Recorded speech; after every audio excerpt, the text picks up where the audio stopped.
Hello friends. இன்னைக்கு நம்ம ட்ராமாவோட episode 5 தான் இன்னைக்குள்ள வீடியோல பார்க்க போறோம். வீடியோ பார்க்குற எல்லாரும் லைக் பண்ணிட்டு, அப்படியே நம்ம சேனலையும் சப்ஸ்கிரைப் பண்ணிக்கோங்க. இப்போ நம்ம ஹீரோயின் அவ டாக்ஸிய ட்ரை பண்ணிட்டு வரா. அப்ப அங்க ஏதோ பயங்கரமான ஒரு சத்தம் கேட்க, அவளுமே இப்ப அவ கார விட்டு வெளியே வரா. அப்ப அங்க வர ஒரு பெரிய சுனாமில அவ மாட்டிக்கிறா. அதுக்கப்புறம் அவ சுயநினைவுக்கு வரா. இது எல்லாத்தையும் காரணம் அந்த சாரு தான். அவ மட்டும் லாஸ்ட் இயர் அந்த பாங்க் கலந்த பாலை எனக்கு கொடுக்காம இருந்தா, இந்த மாதிரிலாம் எனக்கு தோணியிருக்காது. நான் அன்னைக்கு அதை குடிச்சனால அதோட சைடு எஃபெக்ட் ஒரு வருஷம் ஆகியும் குறையாம அப்படியே இருக்கு. ஸோ இப்போ அவளும் வண்டி எடுத்துட்டு அங்கிருந்து கிளம்புறா. இப்போ அர்ஜுன் நம்ம ஹீரோ கிட்ட, ஆனா கண்டிப்பா உங்களுக்கு ஏதோ ஆயிடுச்சு. அப்படி இல்லன்னா ராத்திரி நேரத்துல அதுவும் கொட்டுற மழையில ஒரு சின்ன பொண்ண இப்படி நம்ம வீட்ட விட்டு வெளிய அனுப்பியிருப்பீங்களா? அப்படின்னு அவன் கேட்க, அதுக்கு ஒரு வேள அவ டாலா இருந்திருந்தா, அவள கண்டிப்பா நான் வீட்ட விட்டு வெளிய அனுப்பியிருக்க மாட்டேன் அப்படின்னு நம்ம ஹீரோவும் சர்க்காஸ்டிக்கா பதில் சொல்லுவான். இத வச்சு நான் அவங்க ஹைட்ட பத்தி தான் பேசினேன்னு சொல்றீங்க. ஒருவேள நான் உங்க ஏஜ பத்தி கூட சொல்லியிருக்கலாம்ல. இதுலருந்து என்ன தெரியுது? நீங்க அவங்கள நோட் பண்ணியிருக்கீங்க அப்படின்னு அர்ஜுனும் சொல்ல, நீ காலேஜ்க்கு நடந்து போறியா? இல்ல கார்ல வரியா? அப்படின்னு நம்ம ஹீரோவும் அவன் கிட்ட கேட்க, நான் எதுக்காக நடந்து போகணும்? அதான் என் அண்ணனோட கார் இருக்குல்ல அப்படின்னு அர்ஜுனும் சொல்ல, நீ வாய மூடிட்டு இருந்தனா கார்ல உன்ன ஏத்திட்டு போவேன். அப்படி இல்லன்னா உன் மேல கார ஏத்திட்டு போயிட்டே இருப்பேன் அப்படின்னு நம்ம ஹீரோ அவன்கிட்ட சொல்றான். ஆனா நான் சீரியஸா கேட்கிறேன். நீங்க யார் மேலயும் இதுவரைக்கும் இவ்வளோ கோவப்பட்டு நான் பார்த்ததே இல்ல. அப்படி இருக்க அவங்க பண்ண எது உங்கள இந்த அளவுக்கு ட்ரிகர் பண்ணுச்சு அப்படின்னு ஹர்ஷும் கேட்க,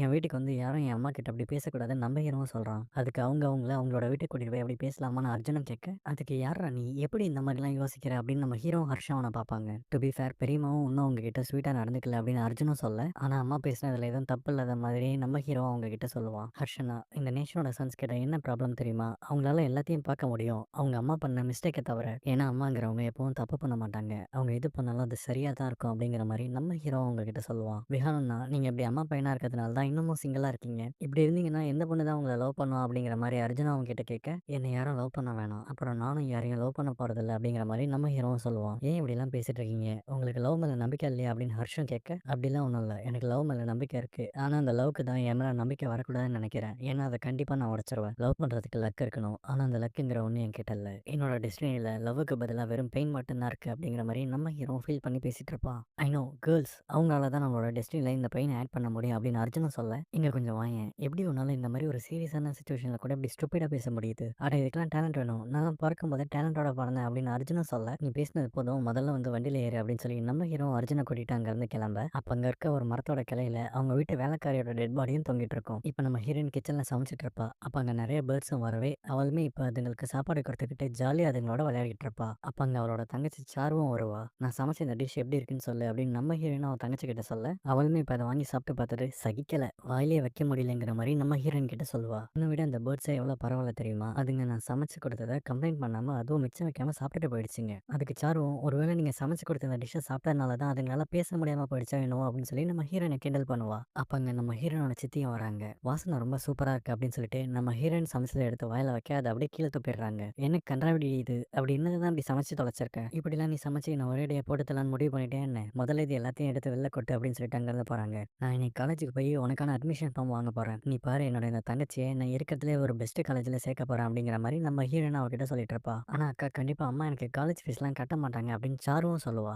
அதான் உனக்கு ஃபீஸ் கட்டுறதுக்கு நான் இருக்கேன்ல அப்படின்னு நம்ம ஹீரோயினை சொல்ல, இப்படி நான் லேட் நைட்ல கூட டாக்ஸி ஓட்டி பணம் சேர்த்து வச்சிருக்கிறதுலாம் எதுக்காக? உனக்காக மட்டும்தான். இந்த அக்கா கண்டிப்பா உன்னை ஒரு பெஸ்ட் காலேஜ்ல தான் சேர்ப்பேன். அதுக்கப்புறம் பாரு உன்னோட இந்த லைஃபும் பெஸ்ட் ஆயிடும் அப்படின்னு நம்ம ஹீரோயின் அவகிட்ட சொல்ல, இப்படி நீங்க சம்பாதிக்கிற எல்லா பணத்தையும் எனக்குன்னே செலவு பண்ணிட்டீங்கன்னா அப்புறம் உங்களுக்கு அட எனக்கு என்ன குறைச்சல்? பசிச்சா சாப்பிட்றதுக்கு சாப்பாடும் தூங்குறதுக்கு ஒரு வீடும் இருக்கு. இதுவே எனக்கு போதுங்கிற மாதிரி நம்ம ஹீரோயின் அவகிட்ட சொல்லிட்டு இருப்பா. இதை கேட்கிற சாருவும் அவங்க அக்காவை கட்டி அணைச்சுப்பா. அப்ப அங்க வர 2 பேர் நம்ம ஹீரோனோட சித்தியோட கையில ஒரு கவரை கொடுத்துட்டு அங்க இருந்து புறப்படுறானுங்க. இப்ப அவங்களுமே அந்த கவர் அவங்க கிட்ட இருந்து வாங்கிட்டு நம்ம ஹீரோயின் கிட்ட வந்து ஒரு வழியா நான் போட்ட டீல் ஓகே ஆயிடுச்சு அப்படிங்கிற மாதிரி நம்ம ஹீரோயின் கிட்ட சொல்றாங்க. நீங்க எதை பத்தி சொல்றீங்க அப்படின்னு நம்ம ஹீரோயின் அவங்க கிட்ட கேட்பா. உனக்கு பதிலா உன் தங்கச்சி ஆட போறா. நீ தான் டான்ஸ் பண்ண மாட்டேன்னு சொல்லிட்ட. இனி உன் இடத்துல வந்து இவ அதை பண்ணுவா. பாத்தியா இவ ஆடுறதுக்கு 30,000 அட்வான்ஸ் கூட வாங்கிட்டேன் அப்படின்னு சொல்லுவாங்க. அம்மா எனக்கு புரியுது நான் உங்க சொந்த பொண்ணு இல்லைன்னு. ஆனா சாரு உங்க பொண்ணு தானே. அப்படி இருக்க எப்படி நீங்க இவளை மத்தவங்க முன்னாடி ஆடணும்னு சொல்றீங்க அப்படின்னு நம்ம ஹீரோயின் கேட்க, எனக்கு யாரு பணம் கொடுத்தாலும் அவங்க முன்னாடி இவ ஆடிதான் ஆகணும். அப்புறம் சாரு நான் உன்னை போய் ஒன்னும் ஹோட்டல்ல டான்ஸ் ஆட சொல்லல. கல்யாணத்தை தான் ஆட சொல்றேன். அதுவும் இல்லாம கல்யாண வீடுனா எல்லாரும் டான்ஸ் ஆட தான் செய்வாங்க.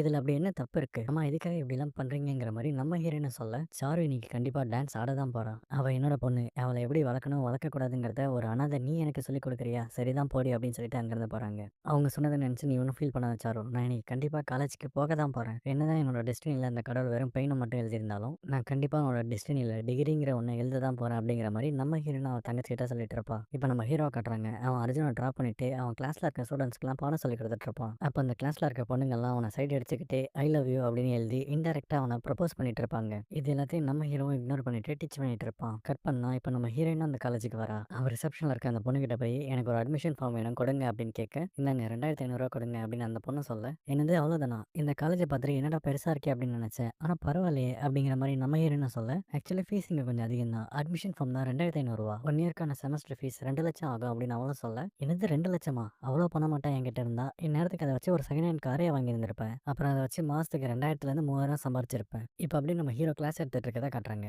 முன்னலாம் டிரைவ் பண்றேன்னு தெரிஞ்சதே நெறைய பேருக்கு ஒரு ட்ரீமா இருந்துச்சு. ஆனா இப்ப நம்ம அந்த ராக்கெட்ஸ ட்ரை பண்ணி 3க்கே போயிட்டோம். One small step of man, a giant leap of mankind அப்படின்னு நம்ம நீல் ஆம்ஸ்ட்ராங் மூன்ல கால் வைக்கும்போது சொன்ன ஒரு கோட்ட, அங்க இருக்க ஒரு பையனை எழுந்து சொல்லுவான். ஆனா சார் அது ஏன் மேனா இருக்கணும், உமனா இருக்கக்கூடாதுங்கிற மாரி அங்க இருக்க கேர்ள் ஸ்டூடெண்ட்ஸும் கேட்க, ஆக்சுவலி நீல் ஆம்ஸ்ட்ராங் ஸ்பேஸ்ல கால் வைக்கும்போது அவர் மேல் ஃபீமேல்ங்கிற ஜெண்டரை பார்க்கல. ஒட்டுமொத்த மனித இனத்தை பத்தி தான் அவர் சொன்னாரு. இன்ஃபேக்ட் அதனால தான் இன்னைய தேதி வரைக்கும் 73 ஃபீமேல் அஸ்ட்ரோனட்ஸ் ஸ்பேஸ்க்கு போயிருக்காங்க. நாசா கூட அதோட அடுத்த மிஷனுக்கு ஒரு ஃபீமேலை தான் லீடா போட்டிருக்கு. இன்ஃபேக்ட் 1963லேயே ஃபர்ஸ்ட் ஃபீமேல் அஸ்ட்ரோனட் ஸ்பேஸ்க்கு போயிட்டாங்க. அப்புறம் இது 2025 பொண்ணுங்க நினைச்சா அவங்களால என்ன வேணாலும் பண்ண முடியும். ஏன் அவங்களால மூணுக்கு போக முடியும், ஸ்பேஸுக்கு போகலாம், அப்புறம் ஒரு ஸ்பேஸ்ஷிப்பை கூட அவங்களால டிரைவ் பண்ண முடியும் அப்படின்னு அவன் சொல்லிட்டு இருக்கேன். ஆனா பொண்ணுங்க டாக்ஸி மட்டும் ஓட்டக்கூடாது அப்படின்னு அங்க ஒரு குரல் கேட்க, இப்ப நம்ம ஹீரோவும் கொஞ்சம் ஷாக்கா திரும்பி பார்க்க, அங்க நம்ம ஹீரோ நின்னுட்டு இருப்பா. நீங்க என்ன பண்ணிட்டு இருக்க அப்படின்னு நம்ம ஹீரோ கிட்ட கேட்க, சார் நான் ஒரு பொண்ணு, நான் என்ன வேணாலும் பண்ணுவேன், எங்க வேணாலும் போவேன். சரி அதை விடுங்க, நீங்க இங்க என்ன பண்றீங்க அப்படின்னு அவ கேட்க, பார்த்தா தெரியல நான் இங்க டீச் பண்ணிட்டு இருக்கேன், இங்க இருந்து போ அப்படின்னு நம்ம ஹீரோவும் சொல்லுவான். நம்ம கல்ச்சர்ல பாடம் சொல்லி கொடுக்கிற குருவை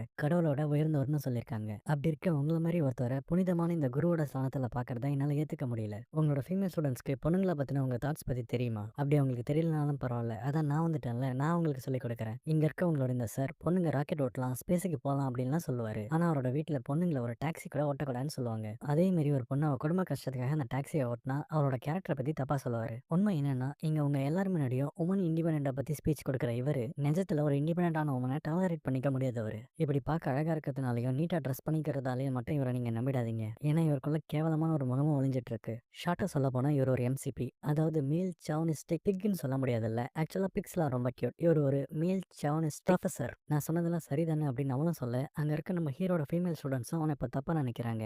அன்னைக்கு நீங்க என் மூஞ்சில அடிச்ச மாதிரி தேங்க்யூ சொன்னீங்க. ஆனா இன்னைக்கு நான் உங்க முகத்தை பார்த்து சாரி சொல்ல போறதில்ல. ஏன்னா நான் எதுவும் தப்பா பேசல அப்படின்னு சொல்லிட்டு அங்க இருந்து கிளம்புறான். ஹே நீ உன் மனசுல என்ன நினைச்சுக்கிட்டு இதெல்லாம் பண்ணிட்டு இருக்க? அன்னைக்கு என்னன்னா என் வீட்டுக்கு வந்து என் அம்மா கிட்ட மரியாதை இல்லாம நடந்துக்கிட்டேன். அப்புறம் இன்னைக்கு என்னோட ஸ்டூடெண்ட்ஸ் முன்னாடி வந்து இப்படி எம்சிபி அப்படின்லாம் சொல்றேன். என்னை பத்தி உனக்கு என்ன தெரியும்? என்னை பத்தி மட்டும் உங்களுக்கு என்ன தெரியும்? என்னோட ஆதார் கார்டு நம்பர் என்னன்னு உங்களுக்கு தெரியுமா? ரொம்ப ஈஸியா என்னோட கேரக்டரை பத்தி தப்பா பேசுறீங்க. நான் உங்க பிரேஸ்லெட்டை திருப்பி கொடுக்கலான்னு தான் வந்தேன். ஆனா உங்களோட அம்மா என்னோட அம்மாவை இதுக்குள்ள இழுக்காது அப்படின்னு நம்ம ஹீரோவும் சொல்ல, அப்ப நீங்களும் என்னோட கேரக்டர் இதுக்குள்ள இழுக்காதீங்க. உங்களுக்கும் உங்களோட டபுள் ஸ்டாண்டர்ட் தாட்ஸ்க்கும் ஒரு பெரிய கொம்புடு அப்படின்னு சொல்லிட்டு அவளுமே இப்ப அங்க இருந்து கிளம்புறா. அப்ப அங்க வர 2 ஸ்டூடெண்ட்ஸ் அவங்க கிட்ட, சார் இந்த மாதிரி டான்ஸ் ஆடுற பொண்ணுங்க கிட்ட எல்லாம் பிரச்சனை வச்சுக்காதீங்க. ஏன்னா அவங்க ரொம்ப மோசமானவங்க அப்படின்னு அவங்க கிட்ட சொல்லுவாங்க. அந்த நேரம் பார்த்து நம்ம ஹீரோக்கும் அவன் வீட்ல இருந்து கால் வரவே, இப்ப அவனும் அர்ஜுனும் அங்க இருந்து வீட்டுக்கு வந்து சேர்றாங்க. இப்ப அவங்க வீட்டு முன்னாடி நிறைய ரிப்போர்ட்டர்ஸ் வந்து நின்னுட்டு இருப்பாங்க. என்னன்னு பார்த்தா அவங்க வீட்ல வேலை செஞ்சவ இறந்து கிடக்கிறத பார்த்து அவங்களுமே இப்ப ஷாக் ஆகுறாங்க. இந்த புஷ்பா அக்காவோட ஹேர் எப்படி இப்படி ஒயிட்டா மாறிடுச்சு? அப்புறம் அவங்களோட ஸ்கின்ல இதெல்லாம் என்ன அப்படின்னு அர்ஜுனும் கேட்க, அதுக்கு நம்ம ஹீரோ எதுவும் சொல்லாம அவனோட அம்மாக்கும் பாட்டிக்கும் நடுவுல போய் நிக்கிறான். இதோட இந்த எபிசோட முடியுது.